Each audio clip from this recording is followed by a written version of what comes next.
فرمایا وَمَن يَتَّقِ اللَّهَ يَجْعَل لَّهُ مَخْرَجًا وَيَرْزُقْهُ مِنْ حَيْثُ لَا يَحْتَسِبُ، اور اس کو وہاں سے رزق دے گا جہاں سے وہ سوچ بھی نہیں سکتا، اس کو خیال بھی نہیں جائے گا. ایک تو تھا نا ہمارا خیال ہمیں یہاں سے مل سکتا ہے، ہم اس انسان سے فائدہ اٹھا لیں، ہم اس کی خوشامد کر لیں اور اس سے فائدہ اٹھا لیں. ایک یہ ذہنیت ہوتی ہے، ایک یہ مینٹالٹی ہوتی ہے جو انسانوں پہ بھروسہ کرتی ہے، اور ایک یہ ہوتی ہے کہ بندوں سے کمپلیٹ ٹوٹل استغنا، اصل توحید، پورے کا پورا بھروسہ صرف اللہ پہ. وہاں پھر جب وَمَن يَتَوَکَّلْ عَلَى اللَّهِ، جو اس طرح کا توکل کرتا ہے، فَهُوَ حَسْبُهُ، وہ اس کو کافی ہو جاتا ہے. ان اللہ بالغ امرہ، بے شک اللہ اپنے حکم کو، اپنے معاملے کو پہنچ کے رہے گا، اس کو اپنے فیصلے نافذ کرتے کچھ مشکل نہیں. قد جعل اللہ لکل شیء قدرا، اللہ نے ہر چیز کا ایک اندازہ مقرر کر رکھا ہے، ہر چیز کا ایک وقت، اس وقت تک صبر کرنے کی ضرورت ہوتی. ہم کیا چاہتے ہیں؟ ہم نے تقویٰ کر لیا، ہم نے توکل کر لیا، ہم نے کوشش کر لی، اب جلدی سے کام ہو جانا چاہیے جو ہم سوچ رہے ہیں. انتظار نہیں کرتے، صبر نہیں کرتے. اسی لیے آگے کیا فرمایا؟ وَلَا يُلَقَّاهَا إِلَّا الصَّابِرُونَ، اللہ کے وعدوں پہ یقین کر کے نیک عمل کرتے رہنے والے، اپنی رفتار میں کمی نہ آنے دینے والے، ساری مشکلات اور رکاوٹوں کے باوجود، ایسے لوگ وہی ہو سکتے ہیں جن کے اندر صبر ہو، اور صبر والے ہی پھر کامیاب ہوتے ہیں. اب دیکھیے کہ یہ جو علم ہے، العلم، حقیقت کا علم، یا میں دین کا علم نہیں کہوں گی، کیونکہ جب میں لفظ دین بولتی ہوں نا پھر آپ اپنی نیند میں چلے رہا دین، پتہ ہے ہمیں دین، حقیقت کا علم، سچائی کا علم، دین یہی تو ہے ہمارا، سچائی کی بات، اصل حقیقت. حقیقت کا علم کس کو ملتا ہے؟ اصل بات، اصل خزانہ، اصل دریافت، اصل سمجھ، وہ کس کے حصے میں آتی ہے؟ من یرد اللہ بہ خیرا یفقہہ فی الدین. اصل سمجھ محض چیزوں کے رٹنے سے نہیں آتی. سمجھ کا جو راز ہے وہ اللہ کا خوف ہے، جو اللہ سے ڈرتا ہے. واتقوا اللہ ویعلمکم اللہ، اللہ اس کو سکھا دیتا ہے، تھوڑے علم میں بھی بہت برکت ڈال دیتا ہے اور انسان کو بہت آگے پہنچا دیتا ہے. پھر تو یہ جو علم حقیقت ہے، یہ دنیا کی سب سے قیمتی چیز ہے کہ کسی شخص کو ریالٹی کا پتہ چل جائے، سچائی کا پتہ چل جائے، اصل حقیقتوں کا پتہ چل جائے. کیونکہ انسان ہر وقت دھوکے میں ہے نا، آپ کسی چیز کو کسی طرح دیکھ رہے ہیں وہ ویسی ہے ہی نہیں، جس چیز پہ آپ بھروسہ کر رہے ہیں وہ تو آپ کو سخت نیچے گرانے والی ہے. دیکھیں جب آپ قدم رکھتے ہیں تو کہاں قدم رکھتے ہیں؟ آپ چل رہے ہیں راستے پر، کہاں قدم رکھتے ہیں؟ زمین پہ آپ کب قدم رکھتے ہیں جما کے؟ جب آپ کو پتا ہو یہ آپ کا بوجھ اٹھائے گی، تبھی آپ اس پہ بھروسہ کر کے قدم رکھتے ہیں نا. اور اگر آپ کو پتا ہو کہ یہ تو مجھے نیچے جا دھنسائے گی تو رکھیں گے وہاں پاؤں؟ کبھی نہیں رکھیں گے. تو یہ ہے ظاہری حقیقتوں کا علم. یعلمون ظاہرا من الحیات الدنیا وہم عن الآخرۃ ہم غافلون. اور کچھ لوگ آخرت کا علم رکھتے ہیں، یعنی چیزوں کو دنیا کے پس منظر میں نہیں دیکھتے، وہ آخرت کے پرسپیکٹو میں دیکھتے ہیں، وہاں اس چیز کا کیا فائدہ یا کیا نقصان ہے. وہ ایک بڑے سے بڑے فائدے کو قربان کر دیتے ہیں. کس لیے؟ یہ میری آخرت کے لیے نقصان دہ ہے، مجھے تو نہیں چاہیے یہ. اب دیکھنے والا کہتا ہے ہائے کتنا بے وقوف، اتنا بڑا فائدہ اس کو نقصان کر دیا. وہ کہتا ہے نہیں میں اس کو نہ لے کے فائدے میں ہوں. تو ایک کے پاس ظاہری علم ہے اور ایک کے پاس حقیقی علم. کس کے پاس ظاہری علم ہے؟ جو صرف ظاہری چکا چوند کو دیکھ کے کہہ رہا ہے یہ فائدہ، چلو بھاگو اس کے پیچھے. اور دوسرا کہتا ہے نہیں یہ حقیر فائدہ، یہ تھوڑا سا فائدہ، یہاں زیادہ بڑی انویسٹمنٹ ہے، یہ بڑا فائدہ ہے. وہ دوسری طرف چل پڑتا ہے اور وہاں کوئی چکا چوند نہیں، کوئی ظاہری رونق نہیں، کوئی ورلڈلی گینز نہیں، کوئی مانیٹری گینز نہیں، کوئی فائدہ نہیں. انسان کہتا ہے یہ کتنا احمق ہے، اس کو کیا حاصل ہو رہا ہے، کیا مل رہا ہے، لیکن اس کی نظر میں اس کو بہت کچھ مل رہا ہوتا ہے. اور خاص طور پر جب دین کے لیے قربانی کرنے کا وقت آتا ہے نا، تو صرف وہی کر سکتے ہیں جن کے پاس حقیقت کا علم ہوتا ہے، کیونکہ ان کو پتا ہوتا ہے ان کے ذرے ذرے کا بھی ریوارڈ کتنا بڑا ہے اللہ کے پاس. اور جو صرف دنیا کے پیسوں میں تولتے ہیں ان چیزوں کو، وہ کبھی بھی اصل فائدہ نہیں اٹھا سکتے. بہرحال اب یہ ہے کہ حقیقت کا علم حاصل کرنے کے لیے ایک کوالٹی بے حد ضروری ہے، اور وہ ہے صبر. صبر اور ان لمیٹڈ صبر. کیونکہ اس کے لیے پھر کیا ہے، آپ کو بہت سے پریشرز لینے پڑیں گے، بہت سے دباؤ، بہت سی مخالفتیں، بہت سی چیزیں آپ کو اٹریکٹ کریں گی. اب مثال کے طور پر یہاں آپ بیٹھے ہیں مسکین بن کے پڑھنے، نہ دنیا کی رونق نہ کچھ، سفید کپڑے پہن کے اور ہر چیز سے منہ موڑ کے یہاں بیٹھے. کس چیز نے بٹھایا ہوا آپ کو؟ کیوں رکے میں یہاں؟ چھٹی کیوں نہیں کر جاتے؟ جائیے. جو سرٹیفکیٹ ملے گا اس پہ کوئی نوکری نہیں ملنے والی آپ کو، کوئی اس کی قدر نہیں، ان نمبروں نے آپ کو کہیں نہیں فائدہ دینا، پھر کیا وقت ضائع کیا آپ نے؟ اگر ایک ظاہری نگاہ سے دیکھا جائے، دنیا کی نگاہ سے دیکھا جائے، کیا پایا آپ نے ان 2 مہینوں میں؟ اتنا وقت لگا دیا، ظاہری نگاہوں سے تو کچھ بھی نہیں پایا. اگر آپ اس کو تولیں کہیں تو اس کا کوئی ایک من وزن نہیں نکلے گا. کتنا مال آپ کا لگ گیا، وقت لگ گیا، آپ کی راحت، آرام، سکون، کھانا پینا، گھر بار، رشتے دار، پتہ نہیں کتنی پریشر آئے آپ پر، کتنی چیزوں نے ہلانا چاہا آپ کو، لیکن آپ اگر جمے رہے تو کس کے ساتھ؟ صبر کے ساتھ. تو یہ صبر ہے جو انسان کو حقیقت کا علم دیتا ہے، اور تب انسان ساری قربانیاں کر کے جمع رہتا ہے اور اس کے پائے استقامت میں لغزش نہیں آتی، کیونکہ اس کو معلوم ہے کہ وہ جو کچھ حاصل کر رہا ہے وہ خیر مما یجمعون، ان سب چیزوں سے اعلیٰ و افضل ہے جو لوگ باہر سمیٹ رہے ہیں اور اکٹھا کر رہے ہیں. تو حقیقت کا علم اس کو ملتا ہے جو ظاہری چیزوں کی چکا چوند سے متاثر ہوئے بغیر اپنا کام کر سکے، جو ڈسٹریکٹ کرنے والی چیزوں سے ڈسٹریکٹ ہوئے بغیر کام کر سکے، جو رکاوٹوں کے باوجود چل سکے، جو نقصان گوارا کرتے ہوئے ایک اصل چیز کو پانے کے لیے کوشش کرے. اب دیکھیں جو کان کن ہوتے ہیں نا، آپ کو پتہ ہے کہ بعض اوقات ان کی لائف رسک پہ ہوتی ہے.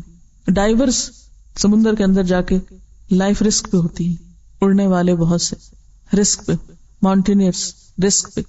کیا چیز ان کو خطروں میں ڈالتی ہے؟ وہ بزدل نہیں ہوتے. بزدل لوگ نہ ڈائیور ہو سکتے اور نہ ہی کوئی اور اس طرح کے کام کر سکتے. کیا چیز ان سے یہ سب کچھ کرواتی؟ وہ کہاں سے بہادری، وہ کہاں سے جرأت آتی؟ اس کے پیچھے مقصد ہے نا، اسی کے لیے ڈیووشن ہے اور ڈٹرمینیشن ہے. جب تک ہم دنیا میں الجھے رہے نا، دنیا ہماری نگاہ میں رہی، ہم حقیقت کے علم تک پہنچ بھی نہیں سکتے، اس کا قطرہ بھی نہیں پا سکتے جب تک اس سے نہیں اٹھتے. کیونکہ پھر آپ کی پرائرٹیز کچھ اور ہوں گی نا. آپ کو کچھ لوگوں کو خوش کرنا ہے، کچھ ان سے مفادات حاصل کرنے ہیں، کچھ ان کی نظروں میں کچھ بننا ہے، تو آپ تو کچھ اور کام کرتے رہیں گے. تو کرتے رہیے، حقیقت تک نہیں پہنچ سکتے. وہ علم جو آپ کو آخرت کے فائدوں تک پہنچا دے. وہ ایک دعا آپ کو یاد کرائی جاتی، اللہم اقسم لنا من خشیتک ما تحول به بیننا وبین معصیتک. یہ کب آتی ہے وہ خشیت کہ جو انسان کے گناہوں کے لیے روک بن جائے؟ نہیں، یہ غلط کام میں کر ہی نہیں سکتی، چاہے مجھے کتنا مرضی فائدہ ہو، میں یہ جرم نہیں کر سکتی. یہ معرفت الہی سے آتی نا، حقیقی علم سے آتی. ورنہ تو جہاں 4 پیسے دیکھے، تھوڑا سا فائدہ دیکھا، انسان سب کچھ پیچھے چھوڑ کے بھاگ نکلا اس کے پیچھے. فانسلخ منہا فاتبعہ الشیطان فکان من الغاوین. وہ جو کتے کی طرح دنیا کی طرف لپک گیا شخص. ومن طاعتک ما تبلغنا به جنتک. یہ ہے نا حقیقت کا علم. ایسی اطاعت دے، ایسی فرما برداری دے کہ جو ہمیں تیری جنت تک پہنچا کے دم لے. اور وہ تبھی ہو سکتی ہے جب انسان ساری اٹریکشن سے نکل کر اللہ کے لیے خالص. ومن الیقین ما تهون به علینا مصائب الدنیا. ہمیں ایسا یقین دے. دیکھیں کہ یقین کی دولت ہوتی تو صبر آتا ہے. جب آپ کو اپنی کامیابی کا یقین ہے نا کہ جو رستہ میں نے اختیار کیا یہ درست ہے، یہ سچ ہے، حقیقت یہی ہے، تو پھر کیا ہوتا ہے؟ پھر انسان کے لیے بڑے بڑے مسئلے کچھ مسئلہ نہیں رہتے، کوئی مشکلات نہیں رہتی، بڑی بڑی تکلیفیں تکلیف ہی نہیں رہتی. ومن الیقین ما تهون به علینا مصائب الدنیا اللہم متعنا باسماعنا. اللہ ہمیں ہمارے کانوں سے فائدہ پہنچا، یعنی ہمیں ایسا سننے والا بنا کہ کوئی صحیح بات سنے جو ہمارے دل پہ جائے اور ہمارا عمل بدلے. اللہم متعنا باسماعنا وابصارنا وقواتنا ما احییتنا. اور ہماری ساری قوتیں، جتنے بھی ہمارے پاس صلاحیتیں ہیں، انرجیز، جو بھی پوٹینشیل ہے ہمارے اندر، یا رب اس کو ہم اس طرح استعمال کریں کہ جس کے ذریعے ہمیں تیری رضا مل جائے. متعنا، ہمیں فائدہ دے، ہمیں متاع دے. کس کے ذریعے؟ ہماری ساری قوتوں کے ذریعے. ہم اپنی ساری قوتوں کے ذریعے صرف دنیا کی ظاہری فائدے حاصل کرنے میں آگے ہیں. وجعلہ الوارث منا، ایسے کام کر جائیں کہ صرف ابھی نہیں بعد میں بھی صدقہ جاریہ بن جائیں یہ سارے کام. وجعل ثأرنا علی من ظلمنا، اور اس سے تو ہمارا بدلہ لے لے جس نے ہم پہ ظلم کیا. یعنی ہمیں تو ظالموں سے بدلہ لینے کا بھی وقت نہیں، کیونکہ ہم اس میں بھی الجھنا نہیں چاہتے. ہم یعنی اتنا فوکس رکھنا چاہتے ہیں اپنے آپ کو کہ ظالموں کا معاملہ بھی تجھ پہ ڈالتے ہیں. وانصرنا علی من عادانا، اور جو ہم سے عداوت رکھتا ہے اس کے مقابلے میں تو ہماری مدد فرما. ولا تجعل مصیبتنا فی دیننا، اور ہمارے دین میں مصیبت نہ ڈال. یعنی دین کا رستہ نہ ہم سے چھوٹے. وَلَا تَجْعَلِ الدُّنْيَا أَكْبَرَ هَمِّنَا، اور دنیا کو ہماری سب سے بڑی فکر کی چیز نہ بنا، کیونکہ یہ سب سے بڑی بلا ہے، مصیبت ہے جو انسان کو آخرت سے غافل کرتی ہے اور کم درجے کے کام کرنے پہ لے آتی ہے. وَلَا تَجْعَلِ الدُّنْيَا أَكْبَرَ هَمِّنَا وَلَا مَبْلَغَ عِلْمِنَا، اور نہ اسے ہمارا منتہا علم بنا، یعنی ہمارے علم کا سورس دنیا نہ ہو، کیونکہ حقیقت پر مبنی نہیں ہے وہ علم جس کے پیچھے اغراض صرف دنیا کا وقتی فائدہ ہے. وَلَا تُسَلِّطْ عَلَيْنَا مَن لَا يَرْحَمُنَا، اور ہم پر وہ شخص مسلط نہ کر جو ہم پہ رحم نہ کرے. تو بہرحال جب تک آپ وقتی کشش کی چیزوں سے دستبردار نہیں ہوتے، لکھ لیجئے یہ جملہ، جب تک وقتی کشش کیا ہوتی ہے؟ کبھی ایک چیز اپنی طرف کھینچتی، کبھی دوسری، کبھی تیسری، اور اس میں صرف مال و دولت نہیں، ہر طرح کی چیزیں ہیں. وقتی کشش کی چیزیں کیا کیا ہیں اس میں؟ اولاد، مال، دوست، اور ہر محبوب چیز، ہر وہ چیز جس سے ہمیں محبت ہے. ہم کام کرنے لگتے ہیں، وہ کیا کرتی؟ ہمیں اپنی طرف کھینچ لیتی. اچھا، اب ہمارا دل ہے اس میں، لہذا ہم بھی بغیر کسی تعامل کے کام چھوڑتے ہیں اور ڈوب پڑتے ہیں، ادھر پھسل جاتے ہیں، ادھر گر پڑتے ہیں. کیا ایسا ہی نہیں ہوتا؟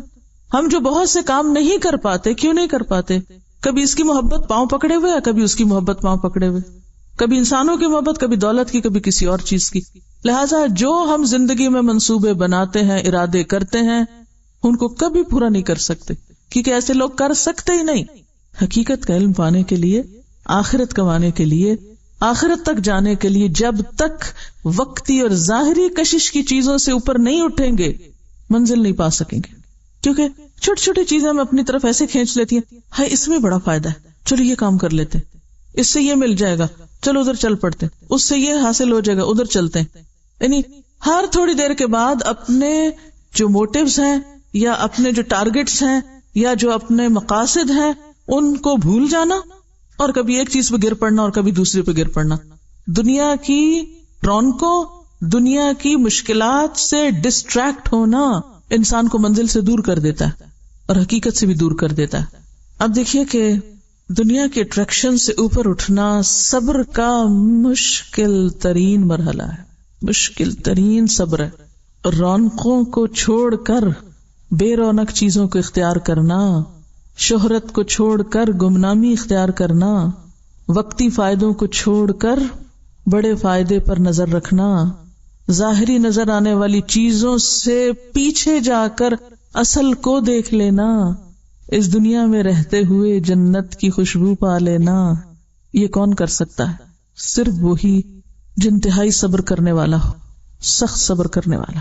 اور جو ایسا صبر نہ کرے اس کا علم اور حکمت میں کوئی حصہ نہیں ہے، علم اور حکمت میں کوئی حصہ نہیں ہے، اس کو خدا کی معرفت گویا ملی ہی نہیں ہے، چاہے وہ بڑی بڑی تفسیریں بھی لکھ ڈالے، وہ علم و حکمت نہیں پا سکتا. ٹھیک ہے، جو شخص ظاہری رونقوں سے اوپر نہ اٹھ سکے، ظاہری چمک دمک سے آگے نہ جا سکے، وہ علم و حکمت نہیں پا سکتا، وہ عمل صالح نہیں کر سکتا.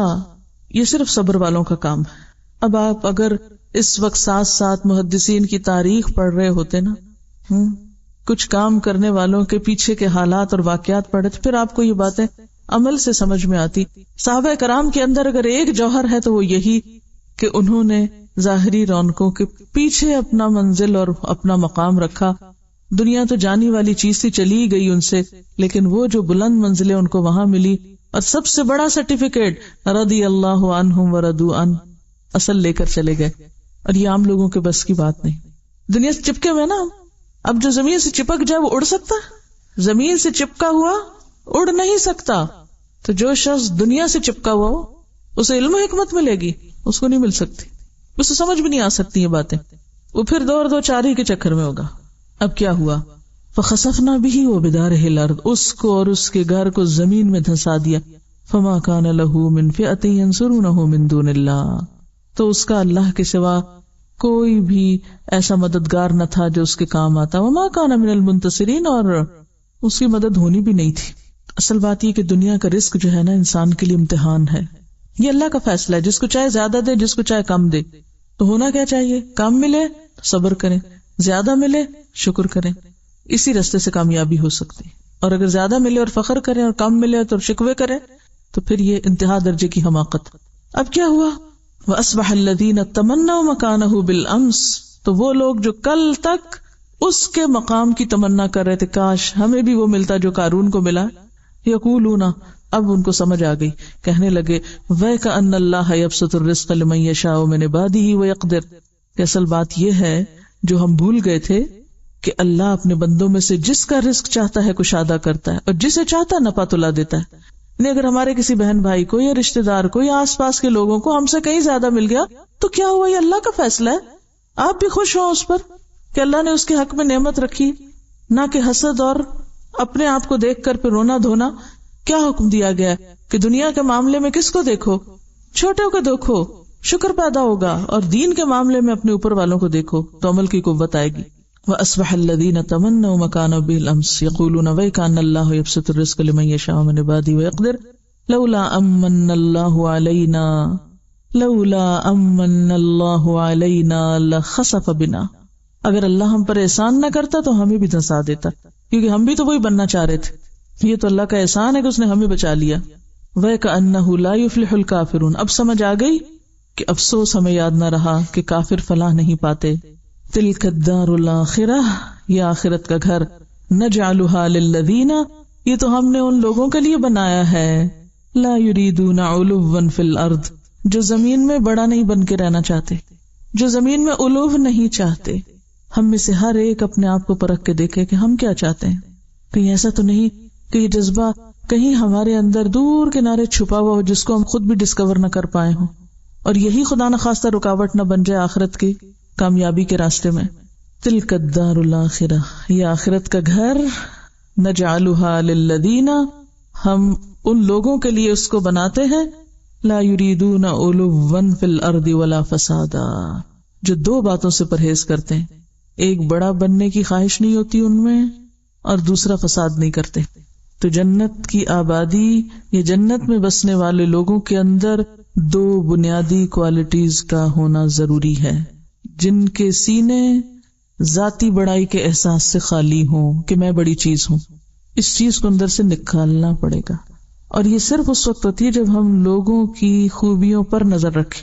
عموماً ہم لوگوں کی خامیوں پر نظر رکھتے ہیں اور انہیں حقیر کرتے رہتے، کنڈم کرتے رہتے، یہ بھی زیرو ہے، یہ بھی زیرو، یہ بھی زیرو، اس میں یہ خامی، اس میں یہ، اس میں یہ، اور ان سب کے مقابلے میں ہم میں یہ خوبی، اور اپنے گناہ بھول جاتے ہیں، اپنی غلطیاں فراموش کر دیتے ہیں. تو یہ جو الوف کی اندر چھپی ہوئی ہوس ہے، جب تک یہ نہ نکلے انسان سیدھا نہیں ہو سکتا. اور یہ نکلتی ہے صرف اللہ کی معرفت سے. اللہ کی پہچان آتی ہے تو انسان کو پتا چلتا ہے میں کتنے پانی میں ہوں، میری کیا حقیقت، میں کیا چیز ہوں، میں کہاں سے بڑا آ گیا، مجھ میں کیا بڑائی آ گئی.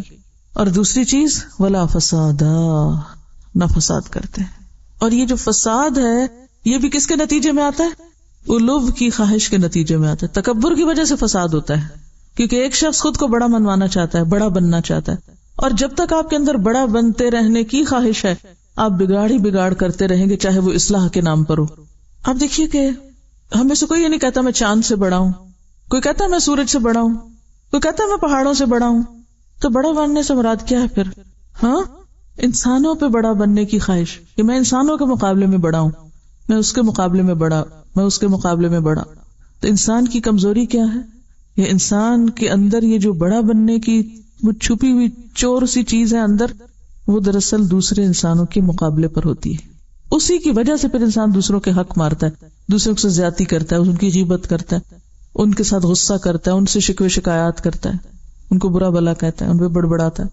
سب خرابیاں یہاں سے جنم لیتی ہیں، سب گناہوں کا منبع یہی بڑا. اسی لیے فرمایا نا کہ وہ شخص جنت میں جا نہیں سکتا جس کے دل میں رائی کے دانے برابر بھی تکبر ہو. رائی کا دانا وہ نہیں جنت میں جا سکتا، کیونکہ رائی جتنا بھی رہ گیا نا وہ کینسر، تو اس نے پھر پھیل کے سارے جسم کو لپیٹ میں لے لینا اور ہلاکت کر دینی ہے.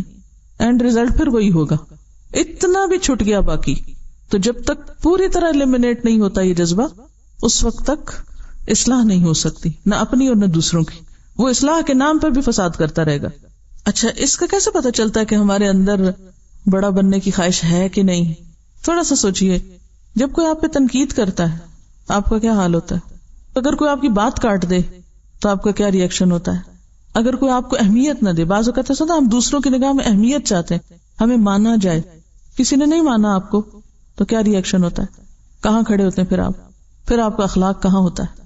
تو اس جذبے کا پتہ آپ سب کو لگانا یہ آپ کا ہوم ورک ہے.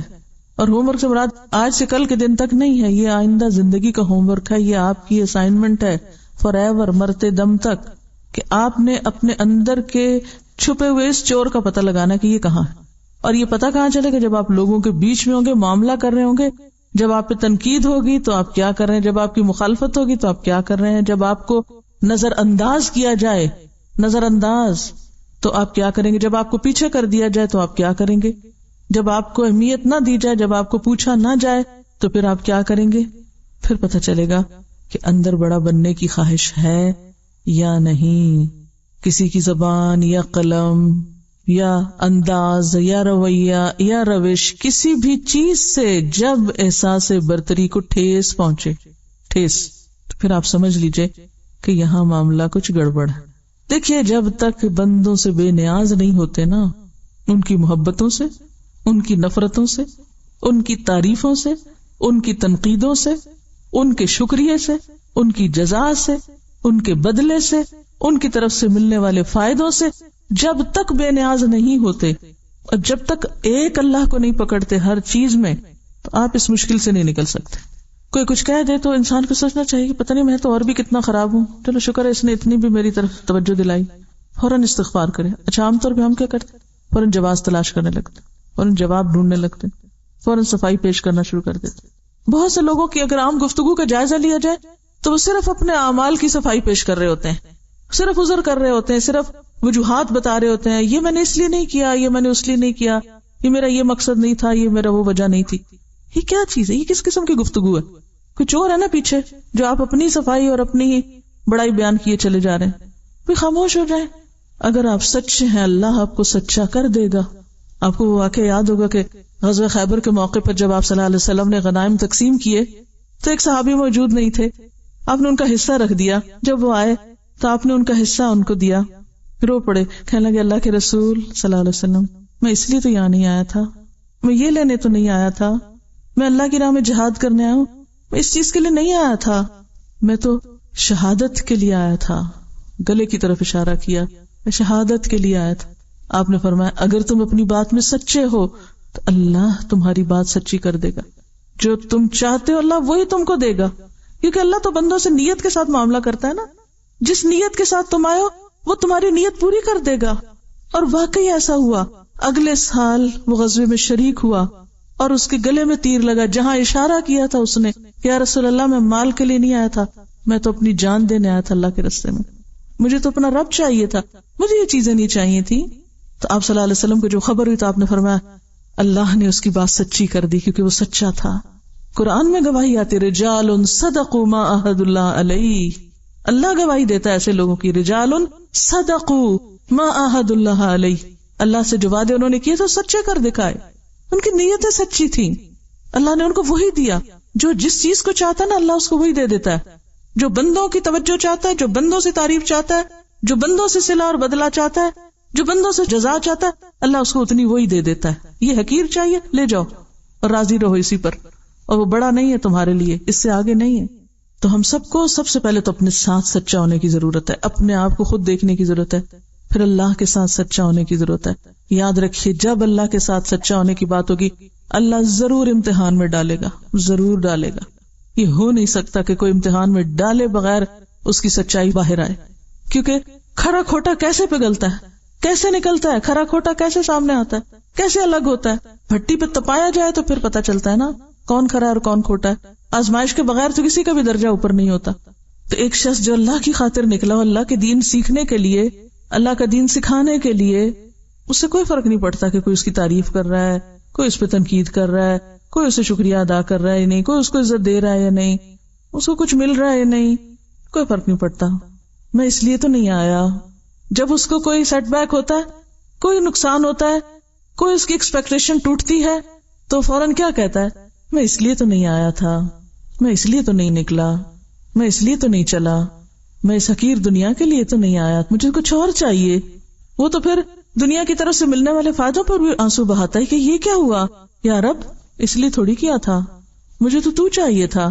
اور میں تیرے سے کم کسی چیز پر راضی نہیں ہوں کہ تو مجھے نہ ملے اور یہ دنیا کی ٹھیکریاں مل جائے مجھے، تیرے سوا چھوٹی چیزوں پہ میں راضی نہیں ہوں.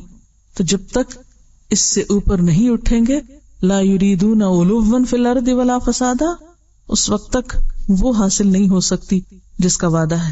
اور اللہ کتنا قدردان ہے، من جاء بالحسنہ، جو ایک نیکی لایا، فلہ خیر منہا، اللہ اس سے بہتر اس کو بدلہ دے گا.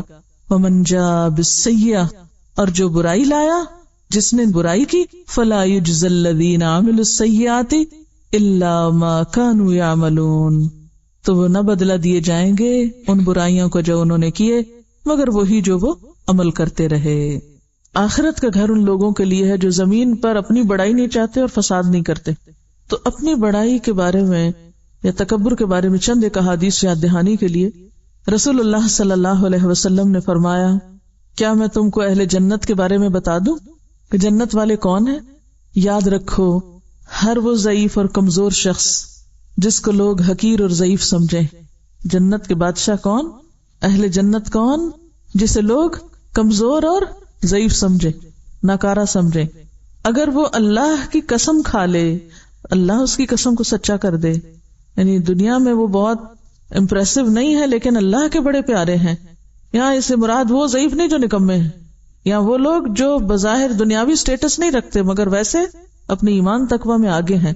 اور کہا میں تم کو ان لوگوں کے بارے میں بتا دوں جو دوزخ والے ہیں، ہر وہ شخص جو جھوٹی اور لغو بات پر سخت جھگڑا کرے، یعنی بے بنیاد باتوں پر جھگڑا چھیڑے، درست مزاج، مال جمع کرنے والا اور متکبر ہو.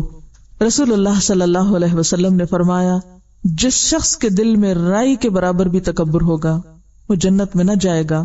ایک شخص نے عرض کیا، ہر کوئی اس بات کو پسند کرتا ہے کہ اس کا لباس اچھا ہو، اس کا جوتا اچھا ہو. آپ نے فرمایا، اللہ تعالیٰ جمیل ہے اور جمال پسند کرتا ہے. تکبر کہتے ہیں بطر الحق و غمط الناس، حق کا انکار اور لوگوں کو حقیر سمجھنا. تو یاد رکھیے، لوگوں میں سارے لوگ آتے ہیں، چاہے مسلم ہو یا نان مسلم ہو یا کوئی بھی.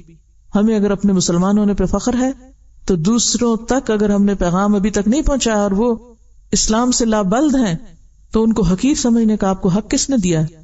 آپ کو کیا خبر کہ ان کی لا علمی اور ان کے حالات کی وجہ سے اللہ تعالیٰ ان کو تو چھوڑ دے اور پکڑ لے آپ جیسے فخر کرنے والوں کو جو صرف دین کو اپنی ہی جائیداد بنا کے بیٹھ گئے اور اپنا ہی ورثہ سمجھ لیا. حالانکہ یہ دین تو کس کے لیے تھا؟ پوری دنیا کے لیے تھا، سارے انسانوں کے لیے تھا.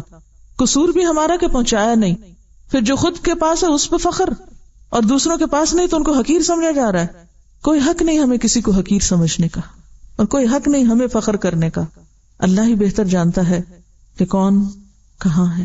حضرت ابو ہریرہ کہتے ہیں کہ رسول اللہ صلی اللہ علیہ وسلم نے فرمایا، 3 شخص ایسے ہیں جن سے اللہ تعالیٰ قیامت کے دن بات بھی نہ کریں گے، نہ ان کو گناہوں سے پاک کریں گے.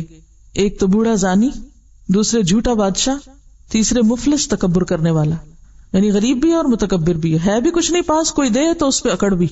رسول اللہ صلی اللہ علیہ وسلم نے فرمایا، اللہ تعالیٰ فرماتے ہیں، بزرگی میری چادر ہے، عظمت میرا تیبند، پس جو شخص ان دونوں میں سے کسی ایک کو مجھ سے چھینے میں اس کو دوزخ کی آگ میں ڈالوں گا.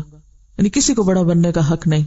لا یریدون علوا فی الارض ولا فسادا. رسول اللہ صلی اللہ علیہ وسلم نے فرمایا، ایک شخص ہے جو ہمیشہ اپنے آپ کو بزرگ و برتر سمجھتا ہے. سنیے اس بات کو غور سے. ایک شخص ہے جو ہمیشہ اپنے آپ کو بڑی چیز سمجھتا ہے کہ میں بڑا ہوں، میں ان سب سے بڑا اچھا ہوں، اور لوگوں سے دور رہتا ہے، الگ تھلگ اپنی الگ دنیا بنائی ہوئی ہے. یعنی گھل مل کے نہیں رہتا. کیوں نہیں گھل مل کے رہتا؟ اس کو ہر ایک میں کوئی نہ کوئی نقص نظر آتا ہے، یہ ایسا خراب، یہ ویسا خراب، یہ ویسا خراب. تبھی تو نہ وہ کسی سے محبت کر سکتا، نہ لوگ اس سے محبت کرتے ہیں. جو محبت دینا نہیں جانتا وہ لینے کے بھی قابل نہیں ہوتا. یہاں تک کہ اس کا نام متکبروں اور سرکشوں میں لکھ دیا جاتا ہے. یعنی ایسا شخص اللہ کو پسند نہیں.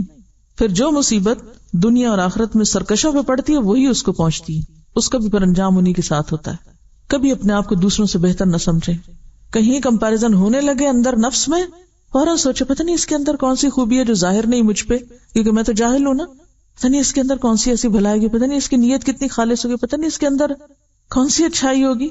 کل قیامت کے دن جن کو آج ہم حقیر سمجھے بیٹھے ہیں، وہ اگر وہ اونچے چلے گئے اور ہم نیچے کہیں بیٹھے ہوئے تو کیا ہوگا؟ کیونکہ ساری خرابیاں، جتنی اخلاقی خرابیاں، سب شروع یہیں سے ہوتی ہیں، اپنے آپ کو اچھا سمجھنے سے. سب کی ابتدا یہیں سے ہوتی.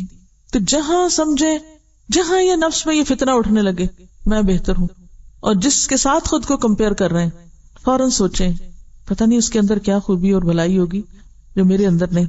میں اپنی صرف کسی ایک بات کی وجہ سے اپنے آپ کو اچھا سمجھ رہی ہوں، کیا معلوم کسی اور کے اندر کیا کیا اچھائیاں چھپی ہوئی ہیں. کیونکہ اللہ کے بہت سے بندے ایسے ہیں جو اپنی نیکی ظاہر بھی نہیں کرنا چاہتے اور آپ کو پتہ ہی نہیں، اور آپ ان کے بارے میں معلوم نہیں کیا سے کیا گمان کیے بیٹھے. رسول اللہ صلی اللہ علیہ وسلم نے فرمایا بدترین بندہ وہ ہے، بدترین، جس نے اپنے آپ کو دوسروں سے بہتر جانا، جس نے اپنے آپ کو دوسروں سے بہتر جانا اور تکبر کیا اور اللہ بزرگ و برتر کو بھول گیا. بدترین ہے وہ بندہ جس نے لوگوں پہ جبر اور قہر کیا اور خداوند قہار و جبار کو بھول گیا. بدترین ہے وہ بندہ جو دین کے کاموں کو بھول گیا اور دنیا کے کاموں میں محو ہو گیا اور قبروں اور جسم کی بوسیدگی کے خیال کو فراموش کر دیا. مرنے کو بھول گیا، وہ اتنا دنیا میں منغمک ہوا. بدترین ہے وہ بندہ جس نے فساد ڈالا، حد سے تجاوز کر گیا اور اپنی ابتدا اور انتہا کو بھول گیا. ابتدا بھی انسان اگر اپنی یاد رکھے تو کبھی تکبر نہ آئے. جب وہ خون کا لوتھڑا تھا، جب اس کی کوئی شکل نہ تھی، وہ مضغہ تھا، وہ علقہ تھا. حضرت ابو ہریرہ کہتے ہیں کہ رسول اللہ صلی اللہ علیہ وسلم نے فرمایا 3 چیزیں نجات دینے والی ہیں، انسان کو بچانے والی ہیں، سیو کرنے والی، اور 3 ہلاک کرنے والی. نجات دینے والی چیزیں، نمبر 1 ظاہر و باطن میں اللہ سے ڈرنا، نمبر 2 خوشی اور ناخوشی دونوں حالتوں میں حق بات کہنا، انصاف کی بات کرنا. یعنی کسی کے بارے میں آپ خوش ہیں کہ اس نے آپ کو کوئی فائدہ پہنچایا ہوا ہے، یا کسی سے ناراض ہیں، بات انصاف ہی کی ہو. نمبر 3 دولت مندی اور فقیری دونوں حالتوں میں اعتدال اختیار کرنا، زیادہ ہے تب بھی، تھوڑا ہے تب بھی، اعتدال سے زندگی بسر کرنا. یہ نہیں کہ جب زیادہ ہو تو انسان پھولنے لگ جائے، اترانے لگ جائے اور یہ سمجھے یہ سب میرے زور بازو اور میرے علم کا نتیجہ، اور جب کچھ نہ رہے تو مایوس ہو جائے. دیکھیے مایوس کیوں ہوتا ہے انسان؟ مایوس صرف وہ شخص ہوتا ہے جو اپنی کامیابیوں کو اپنی قوت اور اپنے علم اور اپنی صلاحیت کا نتیجہ سمجھتا ہے. تو جب تک تو زور ہوتا ہے نا تو وہ سمجھتا ہے میں بڑی چیز ہوں. جب زور ختم ہو جاتا ہے اب وہ بے بس ہوتا ہے اور اسے پتہ چل جاتا ہے اب میں کچھ نہیں کر سکتا، پھر وہ انتہائی مایوس ہو جاتا ہے. ایک انتہا پہ تکبر ہے اور دوسرے انتہا پہ مایوسی ہے.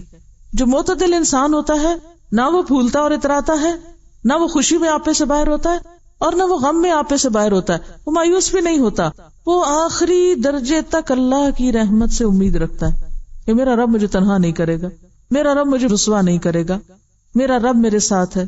کلا ان معی ربی سیہدینی، میرا رب میرے ساتھ ہے، مجھے راہ دکھا دے گا. تو نیکیوں پہ پھولنا اور جب نیکی کی توفیق نہ مایوس ہو کے بیٹھ جائے، نہیں، دونوں انتہائی رویے ہیں جو نقصان دہ ہیں.